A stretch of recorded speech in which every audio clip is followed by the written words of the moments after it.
안녕하세요. 그대의 서점 책 읽어주는 여자입니다. 오늘은 황태자비 납치 사건 7번째 시간입니다. 다나카 경시정이 김인우의 흔적을 쫓으러 한국에 오게 됩니다. 무슨 일이 벌어질까요? 지금 시작하겠습니다. 경시청에 도착하기 직전 다나카는 먼저 세 여자에게 양해를 구했다. 회의에서 결론이 날 때까지 좀 기다려주셨으면 좋겠습니다. 보안 유지 때문입니다. 세 여자는 고개를 끄덕였다. 경시총감, 경시감, 수사부장은 총감실에서 초조하게 다나카를 기다리고 있었다. 어떤 사람의 출입도 금하게. 다나카는 모리에게 지시한 후 예전부터 친숙한 신임 경시총감과 인사를 나눌 새도 없이 브리핑을 시작했다. 엄청난 사실이 밝혀졌습니다. 무슨 일이야? 납치범의 정체라도 밝혀졌나? 수사부장이 건성으로 던진 말이었지만 다나카는 천근과 같은 무게를 싣고 조용히 대답했다. 그렇습니다. 납치범의 정체가 밝혀졌습니다. 뭐라고? 비단 수사부장뿐만이 아니었다. 경시총감과 경시감의 입에서도 이구동성으로 탄성이 터져나왔다. 누구야? 체포했나? 다나카는 고개를 가로저었다. 사람들은 이해할 수가 없었다. 범인의 정체를 밝혀놓고도 아직 체포하지 못했다니. 죽었나? 경시총감이 겁에 질린 목소리로 물었다. 범인이 죽었다면 어쩌면 황태자비도 무사하지 못할지 모른다는 불안감이 경시총감의 목소리에 짙게 배어 있었다. 아닙니다. 경시총감은 자신도 모르게 입술 사이로 한숨을 내쉬었다. 황태자비에게 문제가 생겼다면 자신은 취임 하루 만에 목이 잘릴 판이었다. 아니, 그런 것은 아무래도 좋지만 황태자비의 문제는 국가 전체의 비극이었다. 세 사람의 시선은 다나카의 입만 바라보고 있었다. 지금 정체가 드러난 가네이로라는 자는 자신의 직업을 작가라고 여자들에게 얘기했습니다. 그런데 보통 사람이라면 거짓말이라도 자신의 직업을 작가라고 말하기는 어렵습니다. 사람들에게 익숙하지 않은 직업일 뿐더러 굳이 작가가 아닌 다른 직업을 둘러대는 게 더 편하겠지요. 그렇다면 그가 실제 작가일 수도 있다는 뜻인가? 최소한 작가적 분위기에서 살고 있는 사람입니다. 여자들도 그가 스스로의 신분을 작가라고 밝혔을 때 자연스럽게 받아들였다고 진술했습니다. 이 부분은 그의 말이 진실일 가능성이 높다는 증거입니다.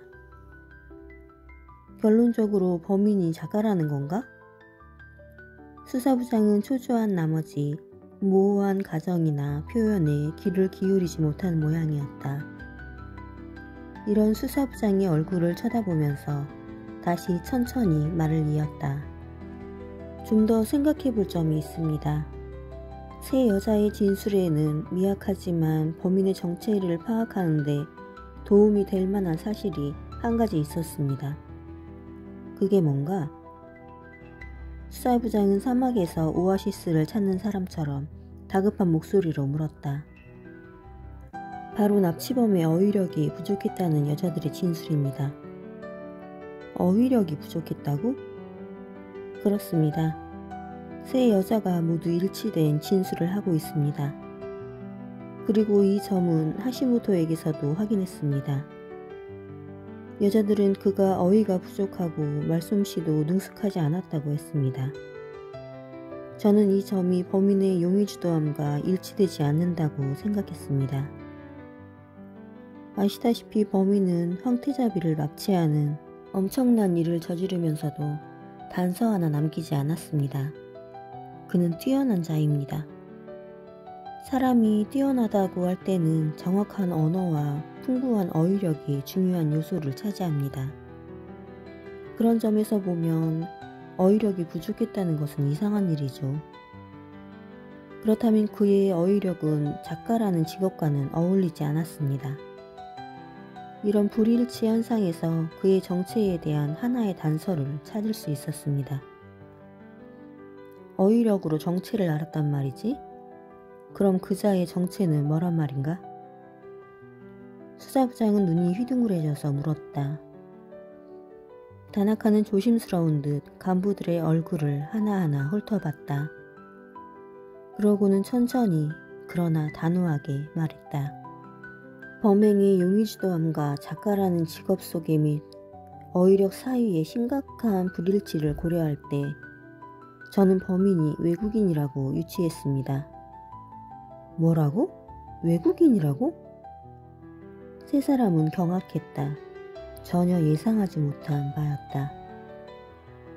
수사부장은 본능적으로 주변을 둘러봤다.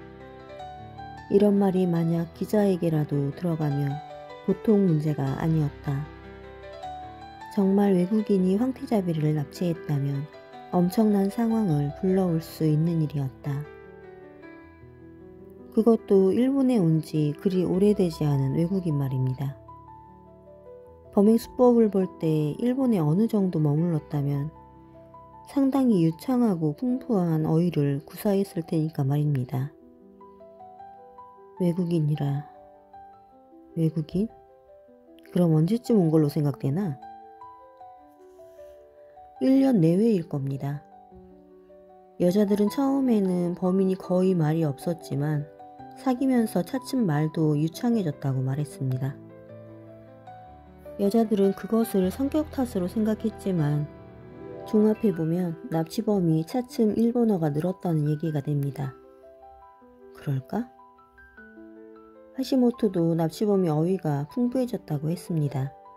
지난 1년 사이에 말입니다. 다나카, 자네 자신할 수 있나? 이건 엄청난 얘기인데? 수사부장의 호흡이 거칠어졌다. 다나카는 그에게 캄캄한 겨울바다의 등대와도 같은 존재였다. 그런 그가 핵폭탄보다도 더 위험한 말을 내뱉고 있는 것이 아닌가. 만약 다나카의 말이 사실이라면 문제는 단순한 수사의 차원을 넘어서게 된다. 그것은 정치 외교에 관한 문제가 될 것이다. 외교 악화는 물론이고 국민들의 분노는 내국인에 의한 범행으로 알고 있을 때보다 몇백 배나 더할 것이고 범행 동기가 무엇이냐에 따라서 그 분노가 메가톤급으로 커질 수도 있다. 다나카, 다시 한번 생각해보게. 이게 얼마나 엄청난 추리인지 알고 있나? 이런 엄청난 추리가 사실이 아닌 것으로 판명됐을 경우 일어날 파문을 짐작이라도 하고 있는 건가? 수사부장은 괴로운 표정을 지으며 이마를 손으로 눌렀다. 잘 알고 있습니다. 그래서 확인을 하고 왔습니다. 오, 맙소사. 수사부장의 입에서 비명이 흘러나왔다. 이제 세 사람은 숨소리 하나 낼 수 없었다. 범인은 김인우, 한국인 남자로 나이는 27세, 문부과학성 장학생으로 히토츠바시 대학교 대학원에서 유학 중인 자입니다.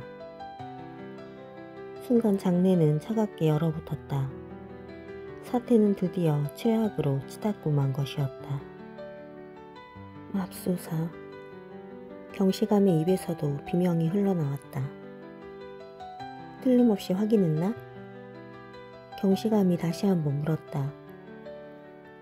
세 여자를 데리고 나리타 공항 출입국 관리본부로 가서 직접 확인한 사실입니다. 세 여자 모두 한국인 청년을 지목했습니다. 세 사람은 서로의 얼굴을 바라보기만 할 뿐 무슨 말을 해야 할지 몰랐다. 침묵이 흐른 후 경시 총감이 고뇌에 찬 음성으로 말했다. 출입국 관리본부에서도 이 사실을 아나? 다나카는 고개를 가로저었다. 마약사범 수사를 가장의 보안을 유지했습니다. 하지만 불길한 소식이 있습니다. 그게 뭐야? 이 청년은 이미 일본을 떠났습니다. 세 사람은 다시 한번 경악했다. 그렇다면 황태자비 전화는? 경시 총감의 날카로운 목소리가 공기를 갈랐다. 일본에 계십니다. 또다시 침묵이 흐른 후 경시 총감은 혼잣말처럼 중얼거렸다. 납치범이 일본을 떠났다면 최악의 경우도 생각해야 하지 않을까? 경시 총감의 음성이 떨렸다. 최악의 경우라면 범인이 황태자비를 살해하고 도주한 것을 의미했다. 총감의 혼잣말은 다시 이어졌다. 그럴 경우 어떻게 해야 한단 말인가? 경시감 역시 흔들리는 목소리로 중얼거렸다. 내각에 알려야 합니다. 경시 총감은 무의식적으로 고개를 끄덕였다. 하지만 경시 총감의 얼굴에는 낱마처럼 얽힌 복잡한 표정이 역력했다. 내각에 알릴 정도까지의 탄탄한 기본 수사가 되어 있지 않은 상태에서 벌집 쑤시듯 왈칵 뒤집어 놓았을 때 경찰에서 내놓을 정보가 전혀 없었기 때문이다. 그 점을 경시 총감은 고민할 수밖에 없었다. 지금 내각에 알리는 것은 바람직하지 않습니다. 다나카였다. 세 사람의 시선이 다시 그에게로 쏠렸다. 왜지? 세 사람은 즉각 공감하면서도 다나카의 입을 통해 그 정연한 이유를 듣고 싶었다. 첫째, 우리는 납치범에 대해 정확한 사항을 알지 못하고 있습니다. 좀 더 확실한 내막을 알아내고 나서 내각에 알려야 합니다. 내각도 우리 경찰에 기댈 수밖에 없는데 자칫 잘못하면 나라 전체가 흔들릴 수 있습니다. 모두가 고개를 끄덕였다. 둘째, 납치범이 일본을 떠났다는 사실, 그것도 미국으로 떠났다는 사실은 무언가를 생각하게 합니다.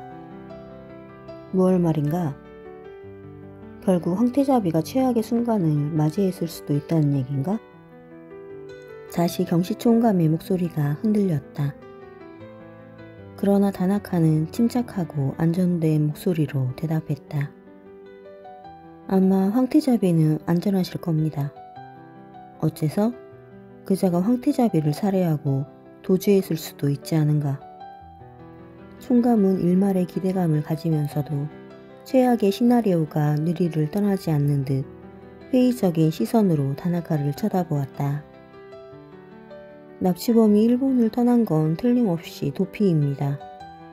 이 도피의 의미는 범행이 이제 굳히기 단계로 들어섰다는 뜻입니다. 아시겠지만 납치범은 절대로 황태자비와 같이 나리타 공항을 통해 일본을 떠날 수는 없습니다. 그러니 더욱 불안한 게 아닌가. 불안해하실 필요 없습니다. 왜냐하면 납치범의 목표는 황태자비를 살해하는 데 있지 않으니까요. 어째서 그렇게 생각하지? 날짜입니다. 납치범은 그제 저녁에야 일본을 떠났습니다. 만약 납치범의 목적이 황태자비를 살해하는 것이었다면 범행 다음 날 바로 출국했을 겁니다. 세 사람은 고개를 끄덕였다. 범행 직후 떠나는 것과 시간이 경과한 후 떠나는 것에는 안전에 큰 차이가 있을 테니까 그것은 일리가 있는 말이었다. 범행이 굳히기 단계로 들어섰다는 것은 무슨 말인가? 계획대로 모든 게 마무리되어 안정화 단계로 들어갔다는 얘기입니다. 그자는 한국이 아닌 미국으로 도주했습니다. 이것은 무엇을 말하는 걸까요? 세 사람은 도저히 다나카의 머리를 따라잡을 수 없었다. 아니 따라잡기는커녕 이해하기도 힘들었다. 한국으로 도주한 것과 미국으로 도주한 것 사이에는 큰 차이가 있나? 물론입니다. 납치범은 오랫동안 범행을 계획했지만 오직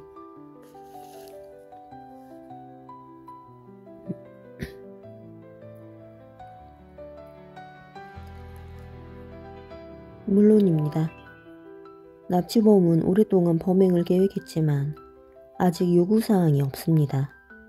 즉 잡범이 아니란 얘기입니다. 정치적 동기가 있을 것으로 보이는데 이런 자라면 의당 한국으로 도주해 자신의 요구사항을 발표하는 게 상식입니다. 하지만 납치범은 미국으로 도주했습니다. 이것은 도주를 위한 도주라는 얘기입니다. 즉 피신인 거죠. 우리로서는 한국보다는 미국이 더 까다롭지. 그렇습니다. 어떤 정치적 동기가 있다 하더라도 한국 정부는 전력을 다해 범인을 검거할 테고 우리는 인도하지 않을 도리가 없습니다. 그러나 미국이라면 문제가 다릅니다. 우선 소재 파악도 힘들고 한국 정부만큼 미국 정부가 최선을 다해줄지도 의문입니다. 최악의 경우 납치범은 묘한 방법으로 우리를 곤란하게 만들 수도 있습니다. 그건 또 무슨 얘기인가? 정치적 동기가 무엇인가에 따라 납치범은 국제적 관심을 유도할 수도 있고 그런 경우 한국보다는 미국이 효과를 극대화시킬 수 있는 여러 조건을 갖추고 있습니다. 경시 총감은 그제야 다나카가 무슨 얘기를 하는지 이해할 수 있었다. 가령 과거에 김대중 납치 사건 같은 것이 일본이 아닌 미국에서 일어났으면 그렇게 덮어질 수 없었을 터였다. 납치범이 미국으로 도주하고 없는데 황태자비는 지금 어디에 계시지? 물론 일본 어딘가에 계십니다. 혼자 계시다는 얘기는 아니겠지? 물론입니다. 진짜 범행을 계획하고 김민우를 미국으로 도주시킨 납치범이 황태자비를 감금하고 있는 겁니다. 그자가 가부키자에서 황태자비를 납치한 자인가? 그렇습니다. 그자도 한국인인가? 그것은 아직 알 수 없습니다. 총감이 아쉬운 듯 물었다. 미국으로 도피한 자가 주범일 수도 있지 않을까? 그렇지 않습니다. 우선 세 여자와 하시모토가 말한 체격과 사건 당일 가부키자의 목격자들이 얘기하는 체격 조건부터가 다릅니다. 이 친구의 역할은 여자들로부터 황태자비에 대한 정보를 얻어내는 정도였을 겁니다. 그리고 주범이 황태자비를 안전한 곳으로 납치할 때까지 도왔다가 범행이 성공리에 끝나자 출국한 겁니다. 다나카는 과연 범인상 분석에 대가다웠다.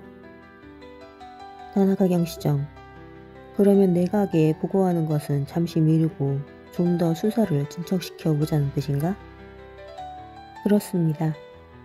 당장 주범을 잡아들이는 것은 무리겠지만 공범자의 신원이 밝혀진 이상 추적해낼 수 있을 겁니다. 일단 황태자비가 무사히 일본에 있을 거라는 다나카의 추리에 경시 총감 이하 두 사람은 여유를 찾은 모양이었다. 무엇보다도 보안 유지가 중요하니 그 부분은 수사부장이 책임을 지고 외부 발설을 막으시오. 다나카 경시정, 그럼 자네는 지금부터 무엇을 할 생각인가? 우선 FBI에 연락해 그자의 소재를 파악해야 합니다. 저는 내일 첫 비행기로 한국에 가겠습니다. 아무런 단서도 못 찾아낼지 모르지만 여기서 범인이 무슨 통보라도 해오기를 기다리는 것보다는 낫겠죠. 만약 또 한 사람의 범인도 한국인이라면 단서를 더 찾아낼 수 있을 겁니다. 그렇게 하게, 그리고 수시로 보고하게. 알겠습니다. 경찰 수뇌부는 최악의 위기 상황에서도 다나카가 있다는 사실에서 그나마 위안을 얻었다. 나리타 공항에서 인천공항까지는 거의 2시간 반이 걸렸다. 다나카는 인천공항에 내리면서 눈이 휘둥그레졌다. 이제까지 한국에 대해 가지고 있던 다나카의 선입견은 초현대식 공항 청사 앞에 완전히 무너졌던 것이다. 인천공항은 일본이 자랑하는 나리타 공항이 결코 뒤지지 않았다. 아니 오히려 훨씬 웅장했다. 초현대식 건물에 걸맞은 소프트웨어를 갖춰 입국 수속이나 세관 검사도 전혀 불쾌감을 주지 않았다. 다나카는 입국장으로 나오자마자 자기의 이름을 쓴 피켓을 든 통역을 찾을 수 있었다. 제가 다나카입니다. 어머, 그러세요? 다나카 선생님 안녕하세요. 네, 반갑습니다. 깔끔한 유모의 통역은 유창한 일본어를 구사했다. 이수연이라고 합니다. 일본어는 어디서 배운 겁니까? 대학에 다니면서 2년간 일본에 연수를 갔었어요. 아, 그렇군요. 한국에 도착한 다나카는 기분이 묘했다.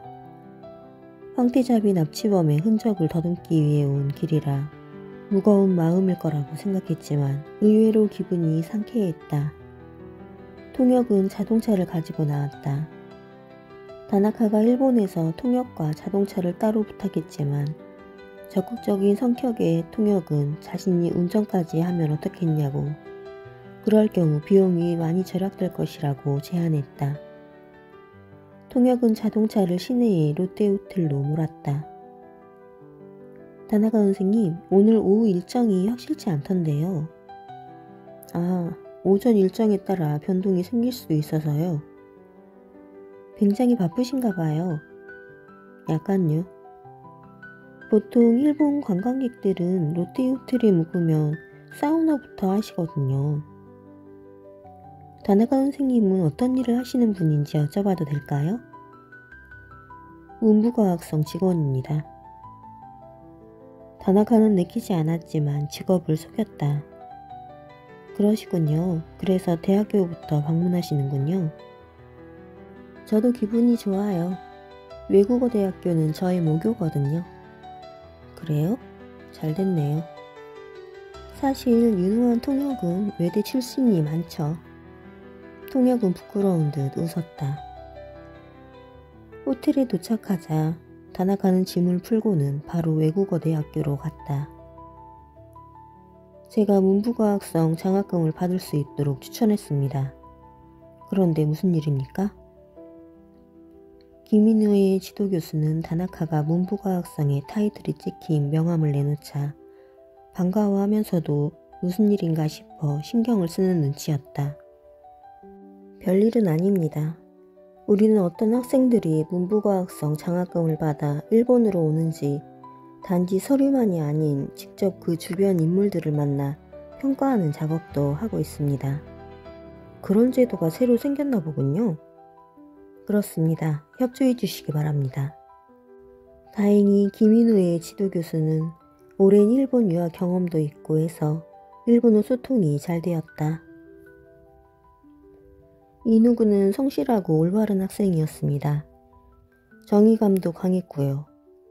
비록 집안이 여유 있는 편은 아닌 것 같았지만 물질적인 것에 흔들리거나 하진 않았지요. 무슨 법적인 문제를 일으키거나 한 경력은 없습니까? 그런 일은 전혀 없습니다. 다나카는 그건 따로 경찰에 확인할 일이라 생각하면서 김인우의 대학 생활에 대해서 꼼꼼하게 물었다.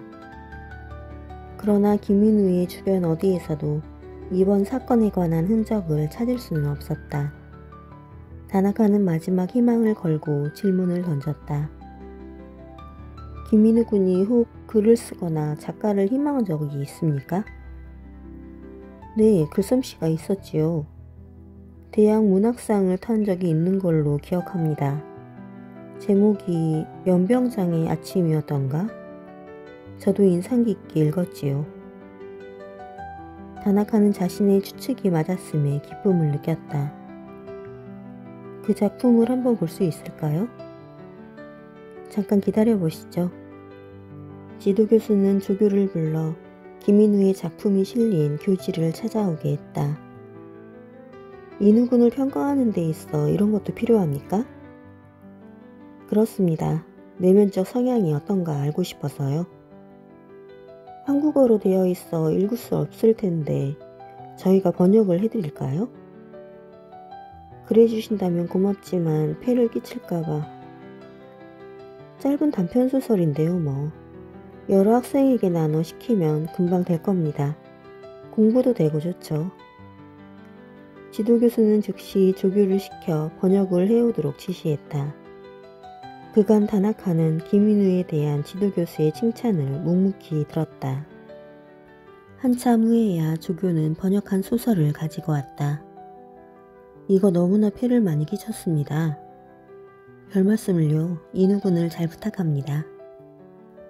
아무것도 모르는 지도교수는 다나카에게 김인우를 잘 부탁한다는 말로 인사를 마쳤다. 외국어 대학교를 벗어나는 동안 다나카는 전자수첩을 꺼내 김인우에 대한 지도교수의 평가를 기록했다. 다음으로 다나카는 서울시경을 방문했다. 이미 도쿄에서 협조전을 띄워놓았던 터라 서울시경에서는 따로 일본어를 잘하는 경찰까지 대기에 친절하게 협조했다. 깨끗합니다. 요만큼도 얼룩진 게 없군요. 김인우는 범죄 기록은커녕 범칙금조차 낸 적이 없었다. 가족사항과 가족들의 범죄 기록도 한번 봐주시죠. 네. 모니터를 들여다보던 직원은 잠시 후 다시 고개를 좌우로 흔들었다. 범죄 기록은 없는데요. 알겠습니다. 고맙습니다. 그런데 김인우의 부친은 우여곡절이 많은 분이군요. 직원은 범죄 기록 외에 또 다른 내용을 열심히 들여다보며 넌지시 말했다. 어떤 우여곡절이 있었습니까? 특별한 삶을 사신 것 같군요. 좀 더 자세한 설명을 부탁드립니다. 군대에서 문제가 있었군요. 어떤 문제입니까? 과거 전두환 정권 시절 군대에서 혼자 걸기했군요. 군대에서 걸기를 하다뇨? 혼자서 군사정권 물러가라고 걸기를 해서 바로 보안대로 연행되었어요. 그 후 제대를 했는데 5개 기관에서 그를 감시했군요. 죽기 전까지 말입니다. 다나카는 전자수첩을 꺼내 경찰이 불러주는 김인우의 인적 사항과 부친에 대한 내용을 모두 기록하고는 흡족한 얼굴로 시경을 나섰다. 주차장에서 자동차를 가지고 나온 통역 이수연은 다나카가 자신을 기다리며 선 채로 무언가를 열심히 읽고 있는 것을 보았다. 세상에 아무리 일벌레라 해도 이렇게 열심인 사람이 있을까 생각했다. 이제 어디로 가실 건가요? 일본 대사관으로 가실 건가요? 아니, 제천으로 가야 합니다. 네, 알겠습니다. 다나카의 일정은 더 여유가 없어졌다. 김인우의 어머니가 제천에서 살고 있었기 때문이었다. 한국에 도착하자마자 외국어 대학교와 서울시경을 방문한 후 다시 충청북도 제천까지 내려가는 것이었다. 제천으로 내려가는 차 안에서도 다나카는 김인우의 작품을 훑어보았다. 다나카가 소설의 마지막 장을 덮자 통역은 웃음을 띠며 물어보았다. 뭘 그렇게 열심히 보세요? 김인우 군이 쓴 소설입니다. 그래요? 어떠세요? 그냥 훑어만 봐서 잘 모르겠군요. 하지만 맨 뒷장은 확실히 읽었어요. 무슨 내용인지 저도 궁금해지는데요. 김인우 씨는 저의 선배이기도 하거든요. 저도 그 소설을 한번 읽어보고 싶군요. 다음에 다시 한번 정독해야겠어요. 그러면서 다나카는 전자수첩을 꺼내 맨 뒷장에서 본 구절을 기록했다. 무슨 내용인데 그렇게 기록까지 하세요? 주인공이 떠나면서 하는 말입니다. 부당하다고 생각한 순간 실행하라. 용기는 자유를 주지만 비겁은 굴종을 줄 뿐이다. 자동차는 올림픽 고속도로로 접어들어 한참을 달린 후 중부고속도로로 들어섰다. 다나카는 자동차의 왼쪽 길을 따라 흐르는 한강을 보며 일본이 한국 근대화의 털을 닦아서 그런지 일본과 한국은 꽤 닮은 꼴이라는 생각이 들었다. 다나카는 할아버지의 형, 즉 큰할아버지도 한때 조선을 다니면서 무역을 했다는 이야기를 들었다. 다나카의 큰할아버지는 무역을 하다 나중에는 좀 위험하긴 했지만 짧은 시간에 많은 수입이 보장되는 인력 송출업도 했다고 한다. 다나카의 큰할아버지는 그때 굶기를 밥 먹듯 하던 많은 조선인들을 미쓰비시니 미쓰이 같은 큰 회사에 취직시켰다고 자랑스러워 했던 것이다.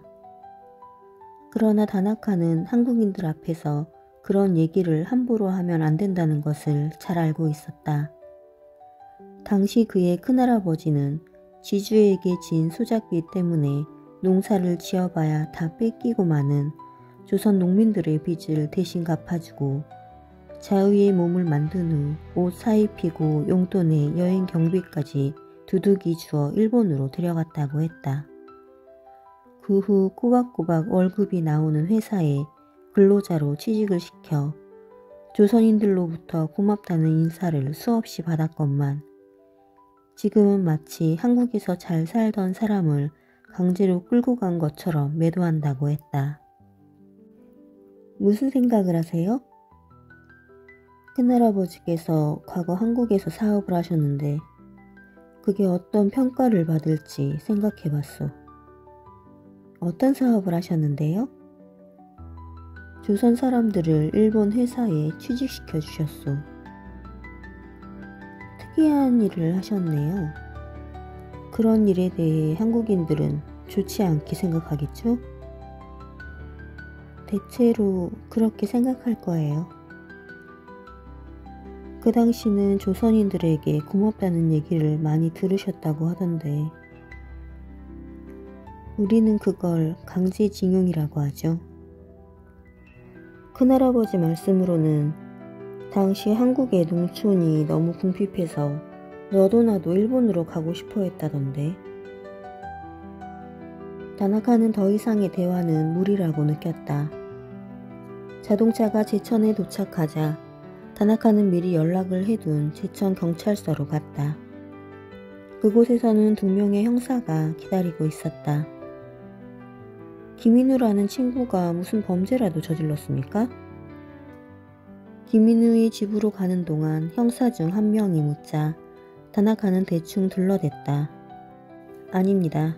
그 학생이 악덕 유학 브로커에게 속아 피해를 당할 우려가 있어 보호하려는 겁니다. 악덕 유학 브로커라뇨? 김인우 군은 문부과학성 장학생인데 브로커들이 장학금을 3배 이상 올려주겠다고 일부 학생들에게 편지를 보낸 모양입니다. 김인우 군은 그 편지를 받은 학생들 중 한 명입니다. 우리는 어떤 브로커가 그에게 편지를 보냈는지 조사 중입니다. 김인우의 어머니는 혼자 사시는 모양이던데 그 사실에 관해 알고 계실까요? 글쎄요. 그래서 그에게 온 편지를 한번 봤으면 합니다. 그거야 협조해 주실 겁니다. 형사들은 다나카의 의도를 눈치채지 못하는 모양인지 일본에서 김인우를 보호하기 위해서 왔다고 하자 적극적으로 도왔다. 두 형사와 통역 그리고 다나카가 김인우의 집에 들어섰을 때 김인우의 어머니는 놀라는 기색이었다. 그러나 형사들이 자초지종을 설명하고 다나카가 준비해온 선물을 내놓자 반가워했다. 인우에게 온 편지는 모두 여기 모아두었어요. 그 중에 그런 편지가 있을지는 모르겠네. 나쁜 놈들 같으니 왜 공부 잘하고 있는 학생들을. 남편을 잃고 혼자 살아온 지 꽤 됐을 텐데도 김인우의 어머니는 세상 일에 그리 밝은 편이 아닌 모양인지 다나카의 말을 그대로 믿었다. 다나카는 준비해간 카메라로 편지 봉투와 내용을 하나도 남기지 않고 다 찍었다. 뜻밖의 수학이었다. 혹시 김인우 학생이 최근에 미국에 갈 거라고 하지 않았습니까? 미국이요? 걔는 일본에 있잖아요. 맞습니다. 그런데 혹시 미국에 가겠다는 얘기는 없었나요? 그런 얘기는 못 들었는데요. 미국에 아는 사람도 없고요. 아무도 없어요. 최근에 아드님한테 연락이 오지 않았나요? 연락이야 자주 와요. 걔가 얼마나 효성이 지극한 앤데요. 아참, 한 달 동안 대학원 동료들끼리 교수님을 모시고 어디 시베리아로 여행을 간다고 했는데 그 나라의 전화 사정이 좋지 않아 연락을 못할 거라고 했어요. 다나카는 고개를 끄덕였다. 역시 범인들은 만반의 준비를 해두었다. 다나카는 인사를 남기고 김인우의 집을 나왔다. 만족할 만한 결과를 얻으셨나요? 네, 덕분에 감사합니다. 형사들과 헤어져 서울로 돌아오는 차 안에서 다나카는 이제껏 한국에서 얻은 정보를 분석해 보았다. 편지를 찍어오긴 했지만 거기에 결정적인 증거가 있을 것 같지는 않았다. 이제까지 알아낸 정보를 분석하면 김인우는 분명 확신범이었다. 돈을 염두에 두고 범행을 저지를 자는 틀림없이 아니었다. 물론 황태자비를 흠모하여 납치했다든지 하는 따위는 더더구나 아니었다. 다나카는 도대체 무슨 생각으로 김인우가 일본까지 와서 황태자비를 납치하게 되었는지 강한 궁금증이 일었다. 서울에 도착해 호텔 부근의 현상점에 필름을 맡겼다. 오늘은 더 이상 일이 없으시죠? 이제 그만 저는 돌아가겠습니다. 아니, 늦었지만 같이 저녁이라도 먹는 게 어떻습니까? 물어볼 일도 있고요. 물론 추가 수당은 지불하겠습니다. 수당이 제 의사를 결정하는 주인님 같군요. 통역과 같이 저녁을 먹은 후 다나카는 바에서 맥주 한 잔을 제의했다. 통역은 흔쾌히 응했다. 다나카로서는 김인우의 후배라는 통역으로부터 하나라도 더 알아내고 싶었다. 인우 선배는 어려서 얼굴도 모르는 아버지를 잃었다고 해요. 당시 한국 사회는 삼엄한 군사정권 시절이었거든요. 그때는 모두가 전두환이라는 군인 앞에 무릎을 꿇은 상태였죠. 저항 세력은 사라지고 정치가와 지식인은 고개를 숙이고만 있었죠. 그때 인우 선배의 아버지는 늦은 나이에 군대에 가셨는데 그 삼엄한 부대 안에서 단신으로 걸기를 했대요. 전두환 물러가라를 외치면서요.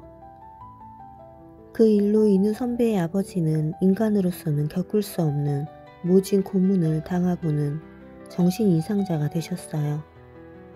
그리고 결국은 돌아가셨죠. 그 걸기에 대한 고문 때문에 정신 이상자가 되었다는 얘기입니까? 네. 통역의 목소리도 잠겨들었다. 그런 과거를 가졌다면 김인우 군이 그늘없이 성장하기는 어려웠을 것 같은데요. 오히려 그 반대였어요. 인우 선배는 다정하고 섬세했죠. 그런 배경이 있을 경우 생기기 마련인 콤플렉스라든지 내재된 폭력성도 전혀 없었어요. 인우 선배는 처음 봤을 때부터 반듯했어요. 늘 부드러웠지만 가슴속에는 강인함을 숨기고 있었죠. 바에는 3인조 악단의 연주가 흐르고 있었다. 다나카가 즐겨 듣던 차이코프스키의 비창이었다. 다나카는 이 곡을 들을 때면 언제나 여동생 하나코를 생각하곤 했다. 달그림자가 졌던 어느 날 밤, 하나코는 집으로 돌아오던 골목길에서 비참한 폭력에 희생되었다.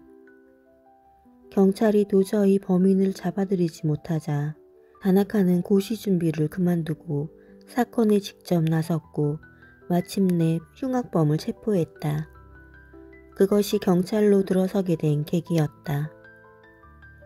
범인을 검거하던 날 밤 다나카는 비창을 틀어놓고 하염없이 울었다. 그리고 영원히 폭력을 응징하는 사도가 되리라 맹세했었다. 지금 다나카는 비창을 들으면서 다시 여동생을 떠올렸다. 하나코, 무슨 일이 있어도 마사코를 납치한 범인을 체포할 거야. 마사코는 너에게도 좋은 친구였지. 슬픔을 자아내는 빛창이 묘하게도 다나카의 의지를 더욱 불태웠다. 다나카는 음악을 들으며 기미누는 물론 또 다른 범인을 찾아내는 일이 자신의 숙명이라고 생각했다. 음악이 끝나자 다나카는 자리에서 일어나며 말했다. 일어나실까요? 네. 이것은 제 성의입니다. 통역은 감사의 미소를 지으며 다나카가 테이블 위에 놓은 봉투를 집어들었다. 방으로 돌아온 다나카는 자동차가 질주하는 서울 야경을 오랫동안 바라보았다. 서울이 아무리 도쿄와 비슷해도 그 규모는 하늘과 땅 차이였다. 너희들이 아무리 대단하다 해도 일본 경찰은 그리 녹록하지 않아. 오늘은 여기까지입니다. 다음 시간에는 명성황후에 대한 이야기가 조금씩 나오기 시작합니다. 명성황후와 황태자비의 납치 사건은 어떤 관련이 있을까요? 다음 시간도 기대해주세요. 감사합니다.